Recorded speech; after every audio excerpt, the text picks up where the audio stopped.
ایک مقدس شہر جسے بیت المقدس یا یروشلم کے نام سے جانا جاتا ہے۔ اس شہر کو دنیا کے سب سے پرانے شہروں میں سے ایک مانا جاتا ہے۔ اس دنیا کی تاریخ میں ابھی تک سب سے زیادہ انسانوں کی جانیں اسی شہر کے لیے لی گئی ہیں، اور یہ کہنا بالکل بھی غلط نہیں ہوگا کہ جتنی زیادہ جنگیں اس شہر کو حاصل کرنے کے لیے لڑی گئی ہیں، شاید ہی ہسٹری میں اتنی زیادہ جنگیں کسی اور شہر کے لیے نہیں لڑی گئی ہوں۔ دوستوں، اس شہر کے بارے میں یہ بھی کہا جاتا ہے کہ اس شہر کا ذرہ ذرہ مقدس ہے۔ دوستوں، آپ کو بتاتے چلیں کہ یہ دنیا کا اکلوتا ایسا شہر ہے جس کو تینوں ہی ابراہیمی مذہبوں یعنی کہ یہودیوں اور عیسائیوں کے ساتھ ساتھ مسلمانوں میں بھی حد سے زیادہ مقدس مانا جاتا ہے۔ یہودی مذہب کے مطابق ہماری دنیا کی شروعات اسی شہر سے ہوئی تھی۔ ساتھ ہی ساتھ ابراہیم علیہ السلام نے اپنے بیٹے کی قربانی کی تیاری بھی اسی شہر سے شروع کی تھی۔ اتنا ہی نہیں، اسی شہر میں وہ دیوار بھی موجود ہے جس کو یہودی مذہب میں سب سے زیادہ پوتر جگہ مانا جاتا ہے۔ یہ وہی دیوار ہے جس کو ویسٹرن وال کہتے ہیں، اور یہ دیوار گریا کے نام سے بھی جانی جاتی ہے۔ آپ کو بتاتے چلیں کہ یہ دیوار اسی ہیکل سلیمانی کا بچا ہوا باقی حصہ ہے جس کو ہزاروں سال پہلے حضرت سلیمان علیہ السلام کی طرف سے بنوایا گیا تھا۔ دوستوں، وہیں عیسائیوں کا ماننا ہے کہ اسی شہر میں حضرت عیسیٰ علیہ السلام کی پیدائش کی جگہ موجود ہے، بلکہ یہی وہ شہر تھا جہاں پر عیسیٰ علیہ السلام کو سولی پر بھی چڑھایا گیا تھا۔ ساتھ ہی ساتھ عیسائیوں کا سب سے مین کلیسا بھی یہی موجود ہے۔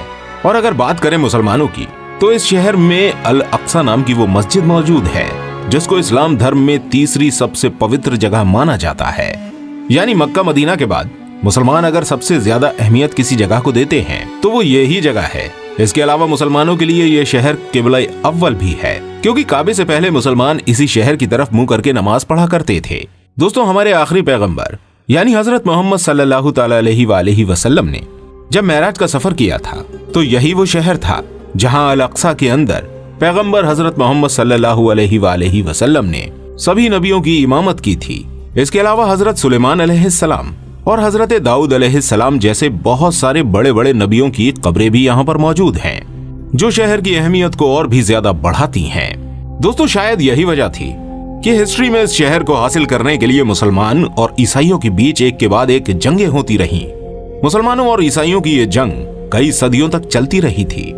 دوستوں، اب جانتے ہیں آخر اس شہر کی شروعات کیسے ہوئی۔ آج سے تقریباً 7000 سال پہلے بھی اس شہر کے اندر انسانی آبادی ہوا کرتی تھی، جو اس شہر کو پرانے شہروں میں سے ایک شہر بناتی ہے۔ اس شہر کو سب سے پہلے حضرت داؤد علیہ السلام نے فتح کیا تھا۔ یہ وہی داؤد علیہ السلام ہیں جنہیں یہودی اور عیسائی دھرم میں ڈیوڈ کے نام سے جانا جاتا ہے۔ داؤد علیہ السلام نے اس شہر کو فتح کرنے کے بعد اس کو اپنی سلطنت کی راجدھانی بنایا۔ حضرت داؤد علیہ السلام نے اس علاقے پر تقریباً 33 سال تک حکومت کی تھی۔ اس کے بعد ان کی یہ حکومت ان کے بیٹے حضرت سلیمان علیہ السلام کے پاس چلی گئی۔ یہ وہی حضرت سلیمان علیہ السلام ہیں جن کو سولومن کے نام سے بھی جانا جاتا ہے۔ سلیمان علیہ السلام نے ہی ہیکل سلیمانی نام کی مشہور عمارت کو بھی بنوایا تھا، جس کے اندر تابوت سکینہ کو رکھا گیا تھا۔ دوستوں، تابوت سکینہ حد سے زیادہ خاص ہوا کرتا تھا۔ اس صندوق کے اندر پرانے گزرے ہوئے نبیوں کے تبرکات رکھے ہوئے تھے۔ دوستوں، حضرت سلیمان علیہ السلام کے چلے جانے کے بعد اس شہر میں بہت سارے اتار چڑھاؤ آتے رہے۔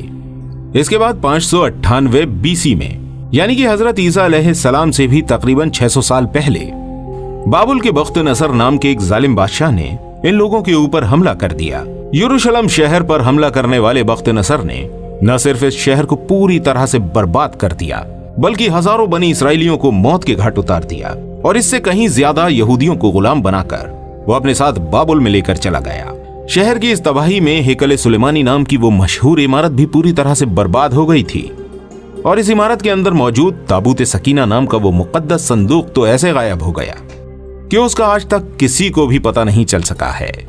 اس کے بعد دھیرے دھیرے وقت گزرتا گیا، اور پھر کچھ سالوں کے بعد 539 عیسوی پورو میں ہی سائرس دی گریٹ نام کے ایک ایرانی اور بہت ہی رحم دل بادشاہ نے اس بابل پر بھی حملہ کر دیا۔ سائرس دی گریٹ نے نہ صرف بابل کو فتح کیا، بلکہ ساتھ ہی ساتھ ان سبھی غلام یہودیوں کو بھی آزاد کر کے ان کو اپنے وطن جانے کی اجازت دے دی۔ یہ لوگ نہ صرف اپنے وطن میں واپس ہوئے، بلکہ انہوں نے سائرس دی گریٹ کی مدد سے اس مشہور عمارت کو پھر سے بنوا لیا جس کو ہیکل سلیمانی کے نام سے جانا جاتا تھا۔ وقت نے اپنے آپ کو ایک بار پھر سے بدل ڈالا، اور 70ویں عیسوی میں